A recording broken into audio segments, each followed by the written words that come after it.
The deployment was my excuse, but it wasn't my reason. Everyone keeps telling me they understand. Loneliness messes with your head. 9 months is too long. The statistics are against military marriages. What they don't get is that I wasn't lonely. I was finally free, and I used that freedom to build a life I could slip into while Jake was building sandbag walls on the other side of the world. The truth is dirtier than simple infidelity, and I think that's what hurts him most. He came home believing he'd find his wife waiting, maybe a little distant, maybe a little worn around the edges from the solo routine. Instead, he found a stranger who'd already packed his emotional boxes and shipped them off. I'm going to tell you what actually happened, the specific chain reaction that started with a garage door and ended with him emptying our house in 3 hours flat. You'll know why he didn't yell, why he just looked at me like I'd finally answered a question he'd been afraid to ask. I was 27 when Jake left for his second deployment, and I'd spent the previous 6 months learning how to be the perfect military spouse. I knew the commissary schedule by heart, could whip up a 3-bean casserole for the unit potluck, and had mastered the art of sounding cheerful during 15-minute satellite calls that crackled with distance. My entire identity had been absorbed by his career, which seemed noble until I realized it had erased me completely. The day he shipped out, I stood on the tarmac waving with the other wives, wearing the approved tragic but brave expression, and felt nothing but relief when the plane became a speck against the Carolina sky. That should have been my first clue. Instead, I went home to our 3-bedroom house in the shadow of Lejeune and poured myself a drink at 3 in the afternoon, telling myself I'd earned it. Tyler started coming around 2 weeks later. Jake's older brother, the responsible one, the one who'd done his 4 years and got out to sell real estate. He'd always been a peripheral figure, Thanksgiving, the occasional barbecue, but now he materialized with his toolbox and a concerned expression that felt like the first real thing I'd seen in months. He fixed the leaky faucet, reprogrammed the garage door opener that had been acting up since we'd moved in, and listened while I complained about the TRICARE pharmacy losing my prescription. It was innocent. That's what I told myself when I started wearing mascara to unload groceries, just in case his truck was parked next door. That's what I told myself when I saved the funny meme he sent me, the first personal text I'd received in weeks that wasn't asking about my husband's well-being. The garage door was sticking again in late September, right when the humidity started breaking. Tyler came over on a Tuesday evening with a six-pack and his ladder, and I didn't think twice about letting him in while I was still in my work-from-home yoga pants and Jake's old PT shirt. We laughed about the absurdity of military housing, how everything was built to look respectable while falling apart at the seams. After he fixed the track, we sat on the driveway drinking cheap beer, and he told me about his divorce that had been finalized while Jake was still stateside. I told him marriage was harder than I'd expected, which felt like the most dangerous confession I'd ever made. When he put his hand on my shoulder and squeezed, I let it stay there for exactly 3 seconds too long. It felt like a question, and I answered by not moving away. I started timing my grocery runs for when I knew Tyler would be getting home from showings. I'd park my cart near his driveway and pretend to be surprised when he pulled up, this casual encounter I'd orchestrated with military precision. By October, we were texting daily, first about practical things, then jokes, then the kind of mundane details you share with someone who matters. When Jake's emails became shorter, more infrequent, I told myself he was busy, he was tired, he was focused on survival.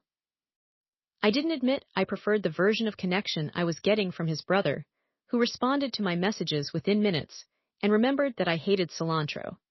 The emotional affair was already in full swing before I let myself acknowledge it had a name. I deleted a text thread from Tyler the night before Jake's monthly video call, not because there was anything explicit in it, but because there was too much familiarity. The way Tyler had written "Wish you were here" about a listing he thought I'd like felt like a landmine waiting to be stepped on. When Jake's pixelated face appeared on my laptop, I smiled the same smile I'd been practicing in the mirror and asked about Chow Hall food and whether his boots were holding up. He asked if I was okay, said I seemed different, and I blamed it on the Wi-Fi lag. After we disconnected, I poured another drink and read Tyler's message about the listing 3 more times, memorizing the curve of each word. My mother called the next day, her timing as impeccable as ever. She asked about Jake, about the deployment, about how I was managing the alone time. Then she paused, the kind of pause that carries weight, and said, "Be careful with Tyler, honey. Boundaries get blurry when you're lonely." I snapped at her, something I hadn't done since I was 16, and told her she didn't understand military families, that we relied on each other, that Tyler was Jake's brother for God's sake. She didn't push, but I could hear the doubt in her silence, the same silence that had preceded my first broken heart and my first bad decision. I hung up feeling simultaneously validated and exposed, like she'd shined a flashlight into a corner I'd been deliberately keeping dark. The truth about my marriage to Jake was that I'd been looking for an exit since before he proposed. We'd gotten pregnant 2 years into dating, and while I'd miscarried at 10 weeks, the scare had fused us together in this narrative of inevitability. He'd enlisted right after, and I'd followed him to Jacksonville because it was easier than admitting I didn't know what I wanted. The deployment hadn't created the distance between us, it had just given me permission to stop pretending it wasn't there. Tyler was simply the person holding the door open when I finally decided to walk through it. That was the confession I couldn't make to my mother, to Jake's emails, to the woman in the mirror who still wore his ring while mentally drafting her farewell.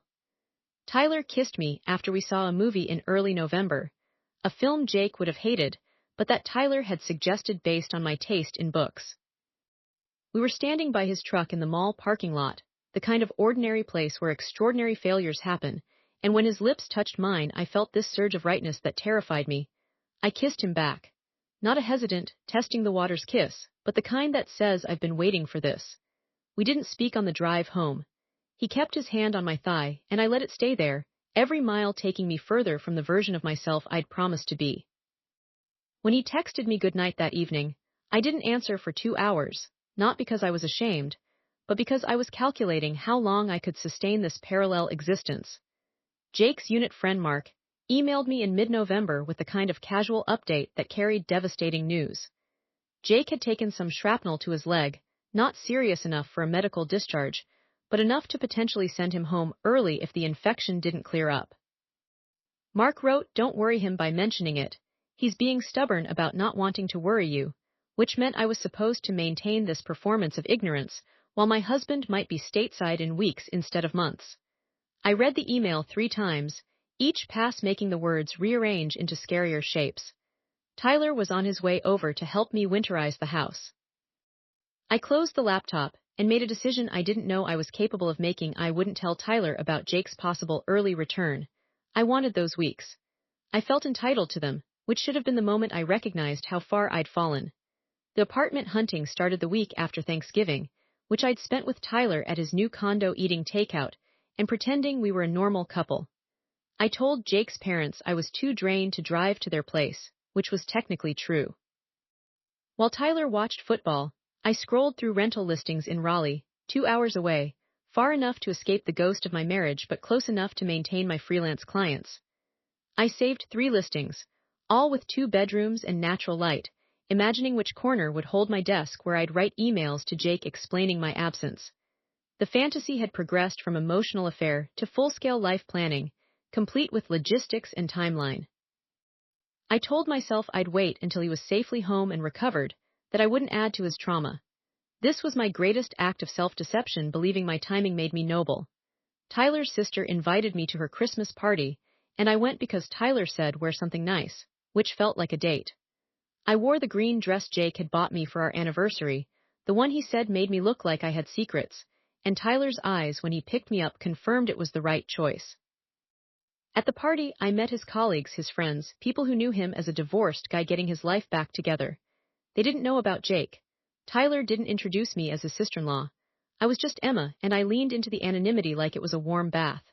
When one of Tyler's friends asked how we met, Tyler said she needed her garage fixed, and everyone laughed like it was a meet-cute instead of a slow-motion betrayal.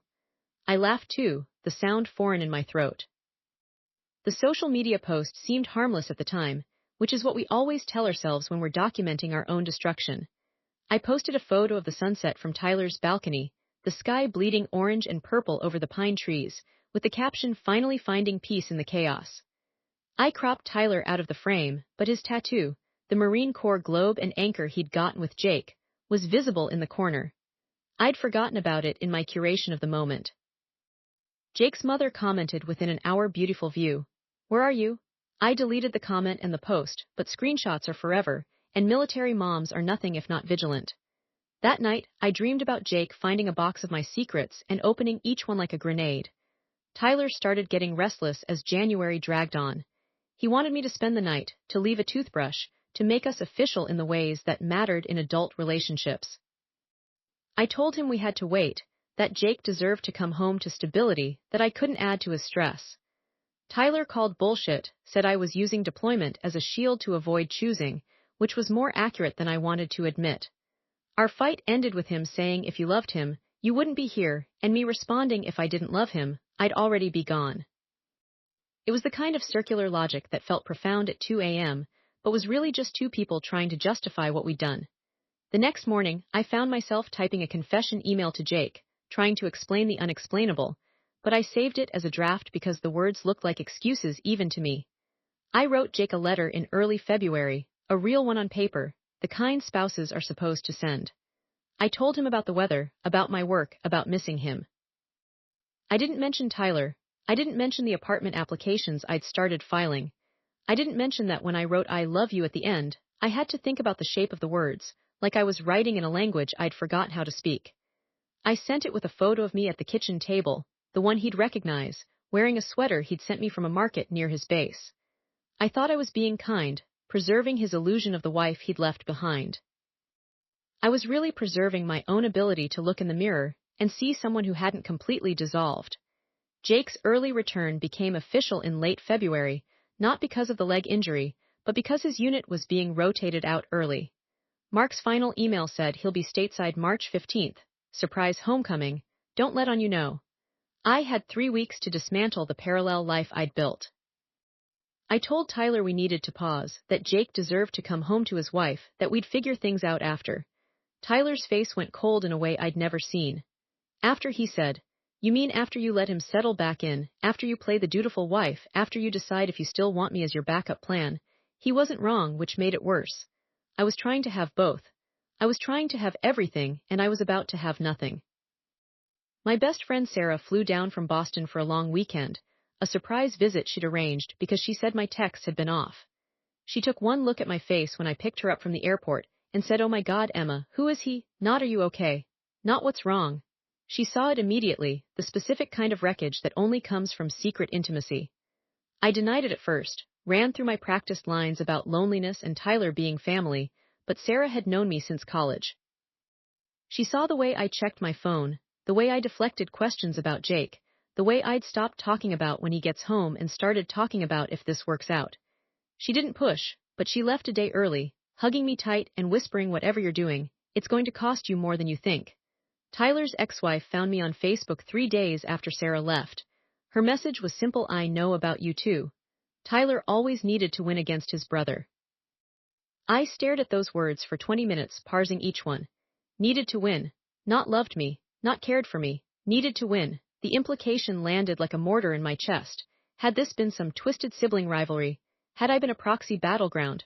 I wanted to ask her what she meant, wanted to demand details, but I was more afraid of the answer than I was of the question. I blocked her instead, another decision made in the service of maintaining my crumbling fiction. I told myself she was just bitter, that Tyler had loved me in his way, that our connection was real even if it was built on betrayal. I was becoming an expert at the architecture of self-deception. Jake called on March 10th, 5 days before his scheduled homecoming, and asked the question I'd been dreading with a directness that wasn't like him. Emma, is there someone else? His voice was different, tighter, like he was speaking through a clenched jaw. I lied. I said no. I said deployment was making him paranoid. I said I was faithful, that I was his, that I'd been writing him letters and waiting like I'd promised. The words felt like sand in my mouth, each one abrasive and false.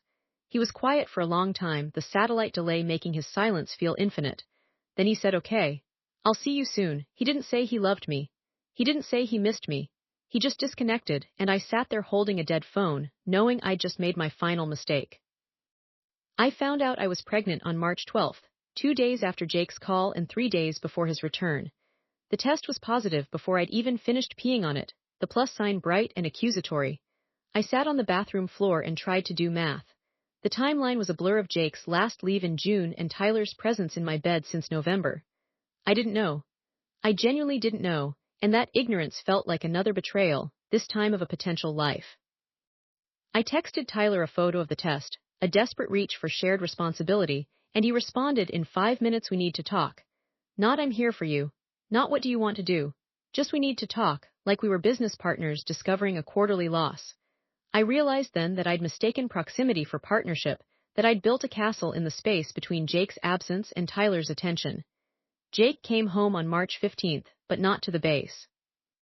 He came straight to our house at noon on a Wednesday, when he knew I'd be at my parking space downtown. I found his note at 6:30 that evening, after stopping for wine on the way home, still trying to decide how I'd tell him about the baby. The house was empty in a way I'd never experienced, even during deployment. The closet was half cleared, his duffel bags gone, his gaming console missing from the living room. The note was on the kitchen counter, weighted down with his wedding ring. It said, "I found the phone. Tyler called. He told me everything, including the pregnancy. Don't try to find me. I don't know who you are anymore."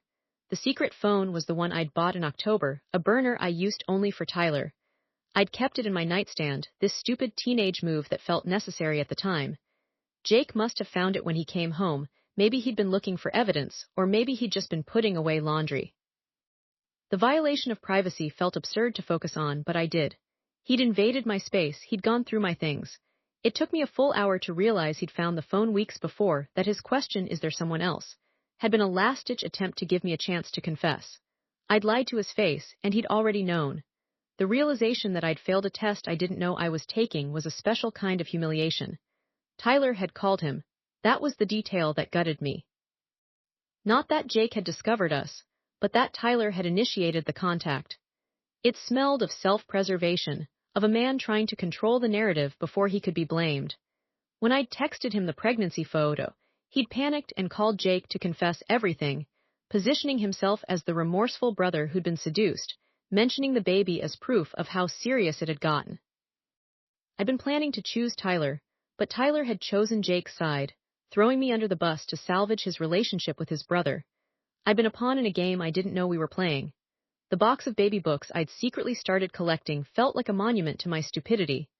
The final hidden element dropped 2 days after Jake left, when Tyler's ex-wife messaged me from a new account I hadn't blocked. She sent a screenshot of Tyler's Instagram, posted the day after he'd called Jake.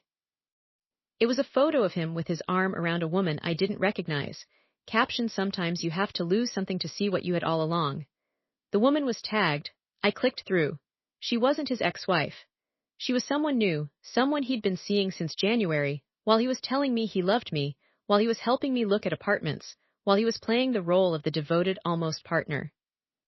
The pregnancy, the affair, the entire emotional foundation I'd built my escape on, it had all been a sideshow to his main act. I'd betrayed my husband for a man who'd been using me as a placeholder. The first concrete fallout was immediate and absolute. Jake filed for divorce through a JAG attorney, citing adultery. I received the papers by certified mail, his signature precise and unfamiliar at the bottom. He'd asked for nothing except his personal items, which he'd already taken. The house was in his name, purchased with his VA loan, and he simply signed it over to me with the condition that I refinance within 6 months or he'd force the sale. It was clean, surgical, the way he'd learned to handle problems in the Corps. I had 30 days to respond, and I did, signing everything without a lawyer because I knew I had no ground to stand on. The marriage was dissolved in 42 days, a record that still makes me nauseous. My parents found out through Jake's mother, who called them before I could fabricate a story. My father left a voicemail that said, "We're disappointed in you, Emma." That's all, which was somehow worse than yelling. My mother texted, "Call me when you're ready to be honest. A conditional love I still haven't met the conditions for." They didn't disown me, but they did stop inviting me to family dinners, and when my sister got married last summer, I found out through a Facebook post. The social fallout was a series of small cuts rather than one decisive blow. I bled out slowly, through missed calls, unanswered texts, invitations that never came.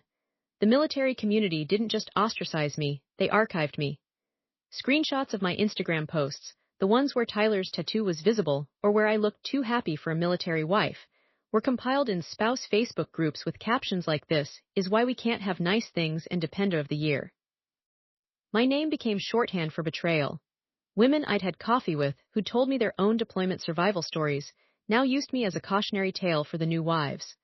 I deleted all my social media, but the internet never forgets, and every few months someone tags me in a post about military infidelity, the comments section a chorus of she got what she deserved. I check them sometimes, late at night, like poking a bruise to see if it still hurts. It always does. At my lowest point, about 4 months after Jake left, I tried to contact him through Mark, desperate to explain about the miscarriage I'd had at 8 weeks, the way Tyler had manipulated both of us, the fact that I'd been a coward but not a monster. Mark responded with a single sentence: he doesn't hate you. He just doesn't have a wife anymore. The clarity of that statement was brutal. I'd been preparing defenses against hatred, against anger, against vengeance. I had no response to simple erasure. Jake had removed me from his narrative so completely that I wasn't even worth the emotion of hate. I was just a fact in his past, a lesson learned, a checkbox-marked mistake. Then came the unexpected consequence I hadn't anticipated. In July, I found out through a mutual friend that Jake was dating someone new, a trauma therapist who specialized in TBI recovery. I stalked her profile through my friend's account, saw the photos of them hiking, saw the way he smiled in a way I didn't recognize, loose and unburdened. I felt something crack in my chest, not jealousy exactly, but the realization that his life was moving forward while mine remained fossilized at the moment of my betrayal. I wasn't part of his story anymore. I was the chapter he'd closed, the plot point he'd resolved, the character who wouldn't appear in the sequel. The moment of genuine self-awareness broke through during a therapy session I finally forced myself to attend in August. The therapist asked me point-blank, "Do you think you cheated because you wanted to be caught?" I almost walked out. Instead, I sat there, and the truth I'd been avoiding for a year finally surfaced. I'd wanted Jake to come home and find me gone. I'd wanted him to be the one to end it, to make the choice I was too weak to make. Tyler had been the instrument of my self-sabotage, but the impulse had been mine alone. I'd cheated not because I lacked love or sex or attention, but because I lacked the courage to say, "I don't want this marriage." I needed Jake to discover me so I wouldn't have to discover myself. That's why I'm telling this story now. Yesterday would have been our 5th anniversary, and I saw through that same friend's account that Jake posted a photo of himself and his girlfriend at the courthouse where we'd gotten married, with the caption, "Sometimes you have to lose something to find something real." The echo of Tyler's words wasn't lost on me. I realized I've been living in the space between my actions and my justifications for a year, and I'm tired. Tired of being the villain in Jake's story, tired of being the victim in my own, tired of pretending there was nobility in my cowardice. I know what you're thinking. That I'm selfish, that I'm making excuses, that I got what I deserved when Tyler threw me away and Jake erased me. You're right. I am and I did.